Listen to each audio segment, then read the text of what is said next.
Alhamdulillah, Alhamdulillahi wassalatu wassalamu ala Rasulillahi amma ba'd. Inshallah, in our today's lesson of Quranic Arabic grammar, we will learn the use of amma in the Quranic text. Let's begin. So here are a few points which will help you to understand that how amma functions in Quran. Point number one, amma is a harf shart. You know that there are few words, and we have already covered the subject of conditional sentences. Shart mean condition. Okay. So in the case of conditional sentences, first of all, a word comes which we call harf shart, and this word starts a conditional sentence. So amma is one of those words which starts a conditional sentence. Amma as a condition, as a harf shart, it is ghayru jazim.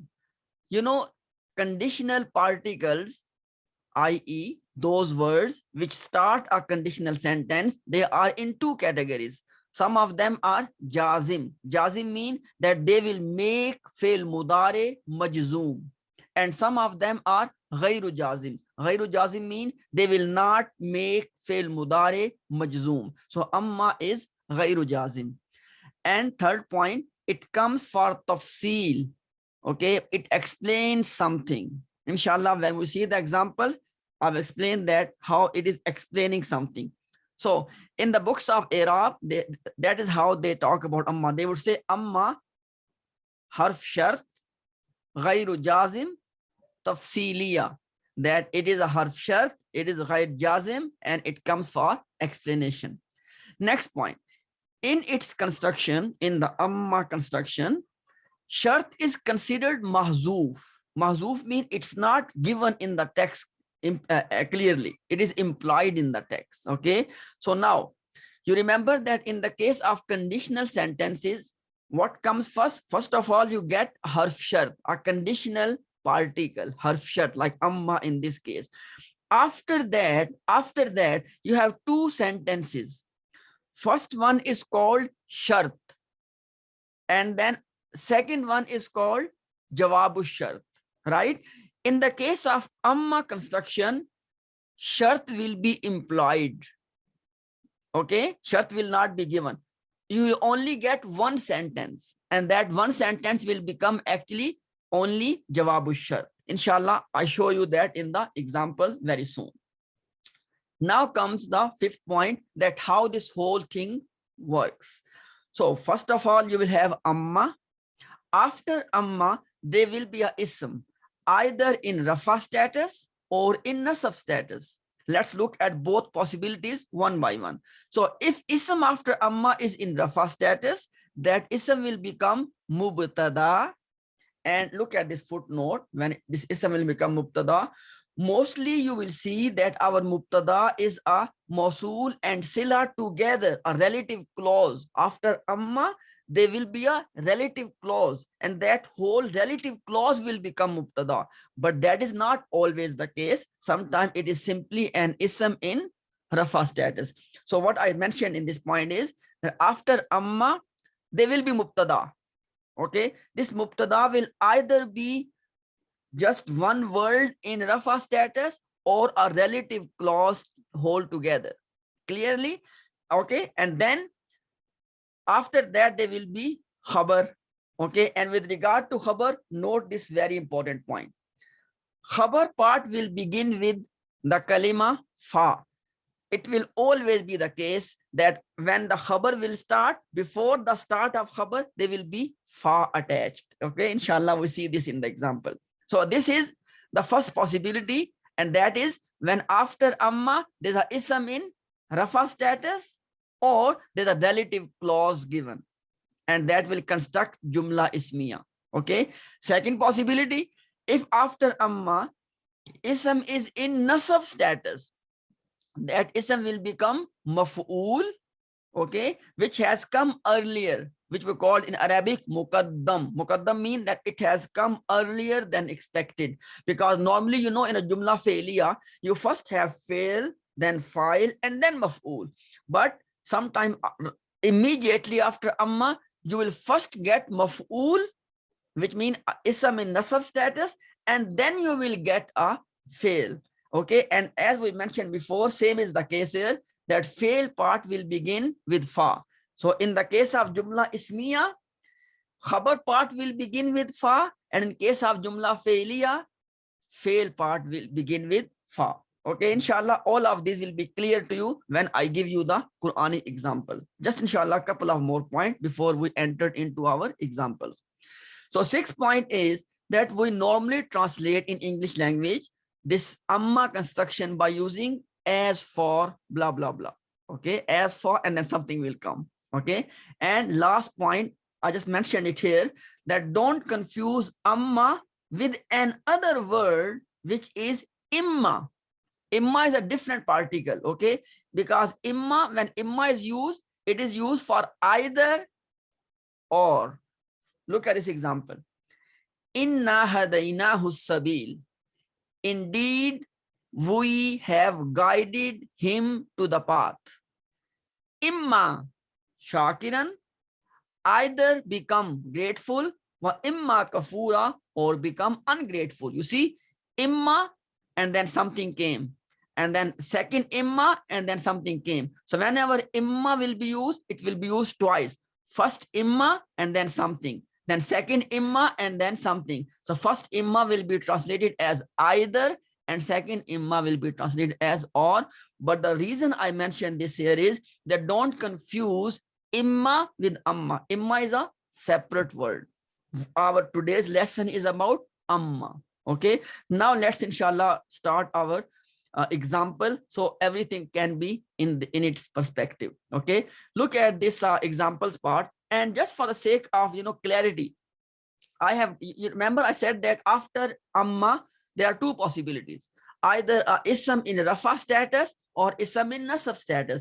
So let's look at the first option, first category, that when after amma there's a ism in rafa status. Okay, and within this first possibility, let's see both of these two cases separately. First case is after amma there's a ism in rafa status, and it's a clear one ism. For example, wa ammal jidaru fakana li ghulamain. You see, amma, we call amma as harf shart, and then al jidaru, alif lam is a clear sign that this is a ism, and this dhamma on the ra is telling you it is in rafa status. Okay, so after amma you got ism in rafa status, you call this ism as mubtada, and then you need khabar. Look at this one. Before the khabar part started, first you got a kalima fa. It will always be like that. This fa is called rabita. It's a connection between the first part and the second part. Okay, and then you have the khabar part, kana li ghulamain. A complete kana sentence is playing the role of khabar. So amma is harf shart, al jidaru mubtada, fa is rabita, and kana li ghulamain, complete sentence, is your khabar. Let's translate this one. Amma, as far as the wall, jidar mean wall, as far as the wall, fa, kana li ghulamain, it belongs to boys. It belongs to two boys. It is actually in the story of Surah Al-Kahf, when Khadr alayhi salam and Musa alayhi salam, they have traveled together and many things happen, and this is in that context. Okay, as far as the wall is, it belongs to, it was for two boys, or it belongs to two boys. Now look at the second option.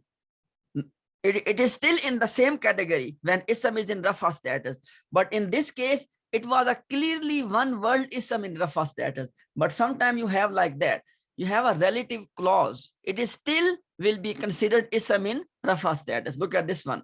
Wa ammal lazina fi qulubihim maradun fazadathum rijsan. Now amma is harf shart, allazina ism mawsul, fi qulubihim maradun is the sila. Okay, allazina is ism mawsul, fi qulubihim maradun is the sila. Mawsul and sila together became a relative clause, and this relative clause will play the role of mubtada. right? And then you need a khabar, but before the khabar, there will be fa. And then the khabar part is zadathum rijsan. It increased them in evil. Okay. So now the point is this. Amma will be called harf shart. Allazina fi qulubihim maradun. The whole relative clause will be called mubtada. And then fa will be called rabita. And zadathum rijsan will be called jawabu shart. Okay. And this, khabar. I take that word back. Zadathum rijsan will be called your khabar. So mubtada and khabar, but in between them, you see, you got this fa as rabita. Clear? And your khabar part is consisting of a complete jumla failure, because as we all know, khabar can be in 3 buckets: one word bucket, or a shibhul jumla bucket, or a complete sentence bucket. Okay, so this is a complete sentence as khabar. Okay, I'm not going into the detail of khabar because we have discussed that already. I'm only focusing on our today's topic. Okay, now here are some more examples from the Quran on this first category. What was first category? When you have after amma, you have ism as in rafa status, and then it's khabar. Look at this one. Wa ammal ghulamu fakana abawahu mu'minain. Amma is harf shart. Al ghulamu, clearly ism in rafa status, it will become your mubtada. This fa will be called rabita. Kana abawahu mu'minain. This complete kana sentence will become the khabar, and you see that mubtada and khabar part, in between them there is a fa. As far as the boy, kana abawahu mu'minain, his parents were believers. It is still the story of Musa and Khidr alayhi salam.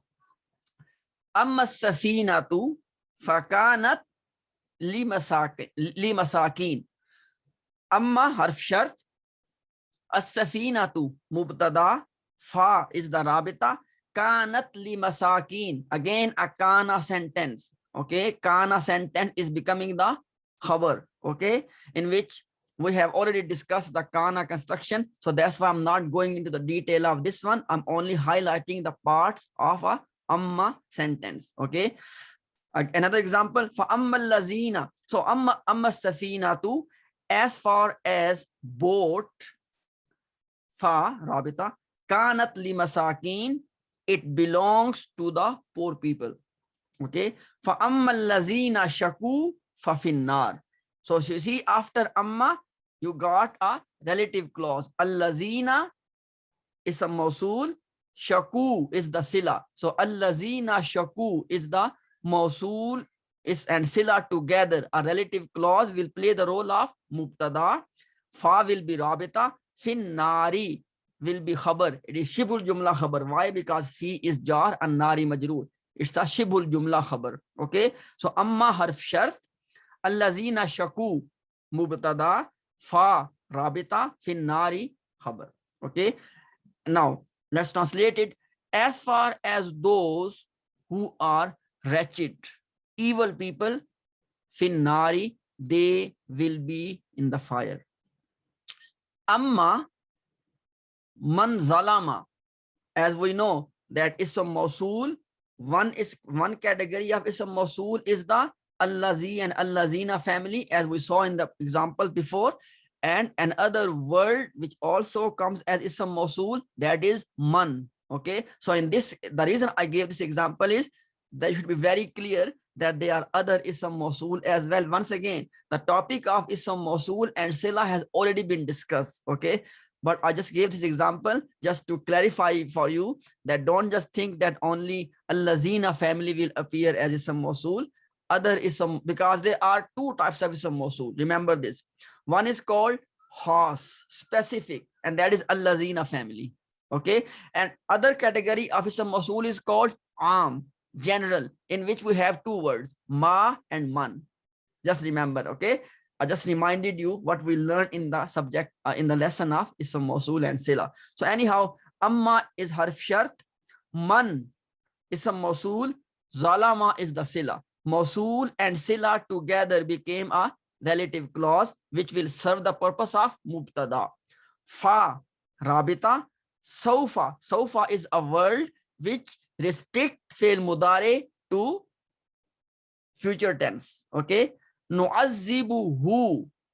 Okay. Saufa is only restricting the next mudare to future tense alone, because normally mudare can be translated as present or future.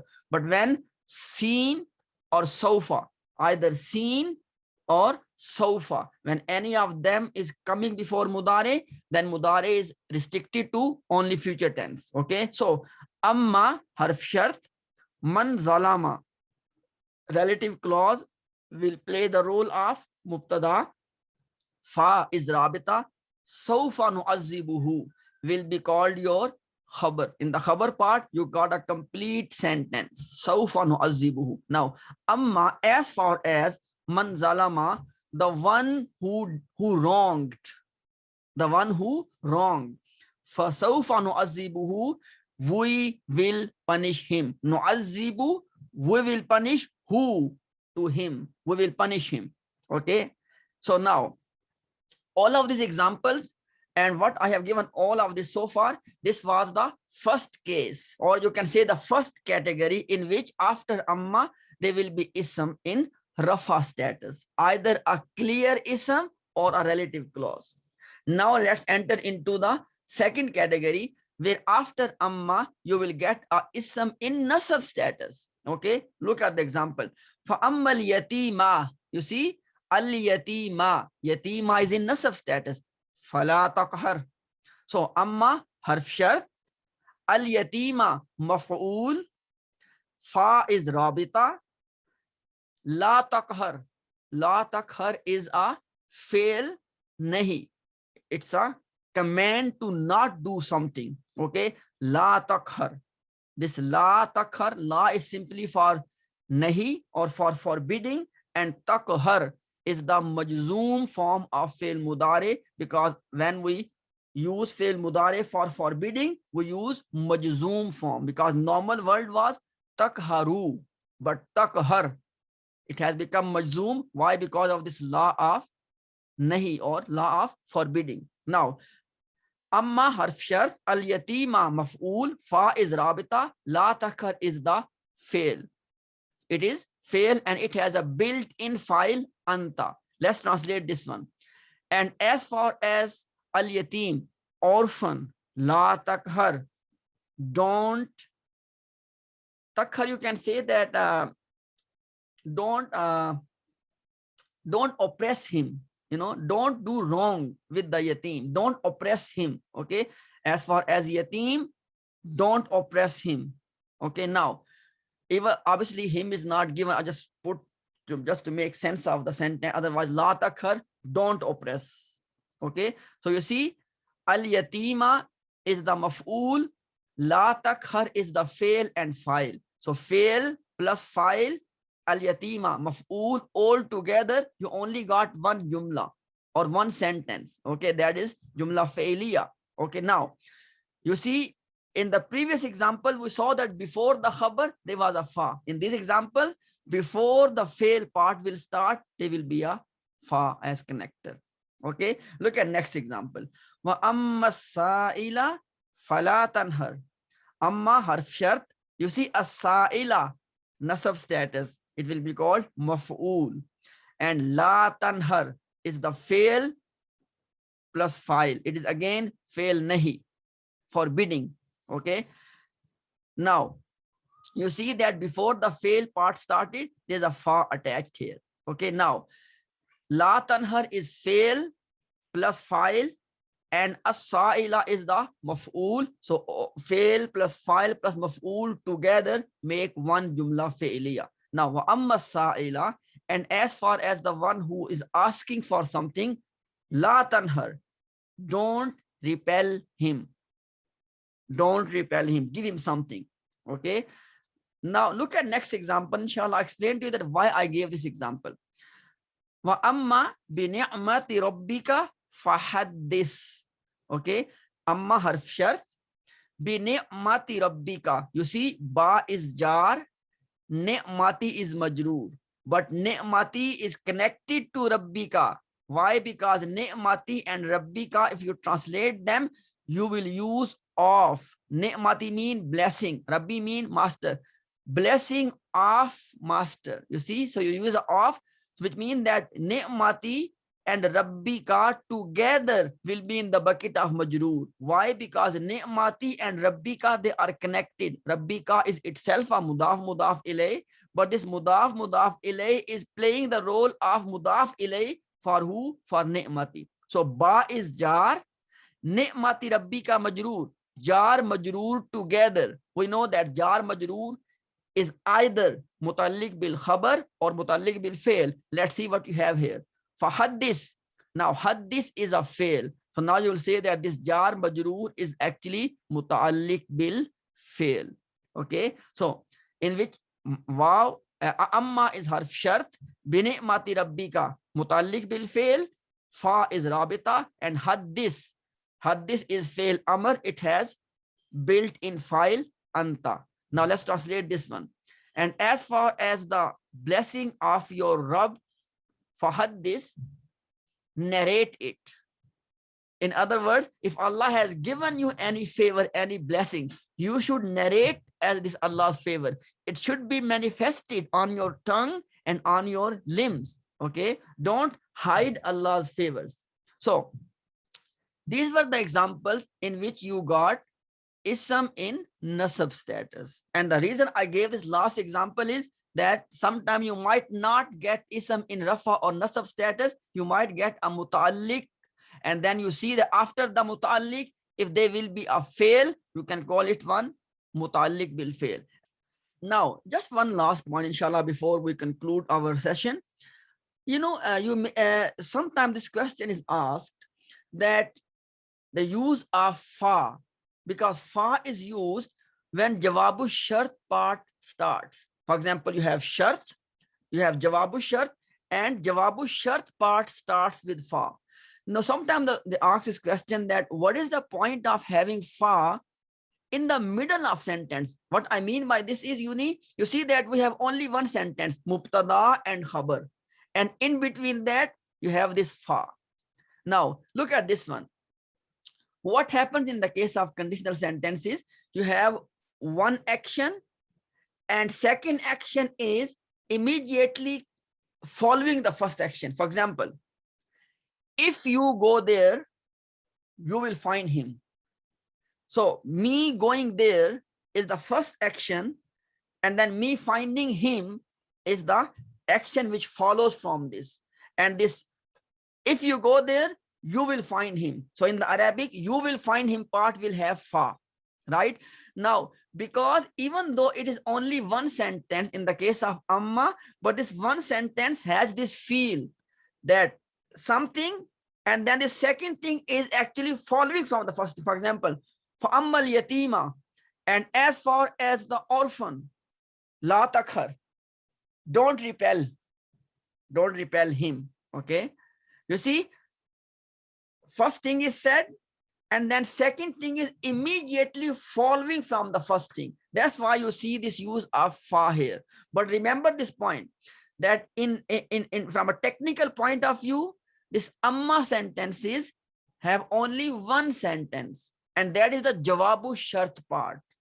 Shart part is implied here. Why? Because if you notice, all of these sentences are only one sentence. Either even if you look at the first category when ism was in rafa status, or you look at the second category when ism after amma was in nasab status, you will notice that you're only given one sentence. But that one sentence is like kind of broken in a way in which something and then second thing which is being said is immediately following from the first thing. That's why this fa is used here. And wallahu alam, Allah knows better. Okay.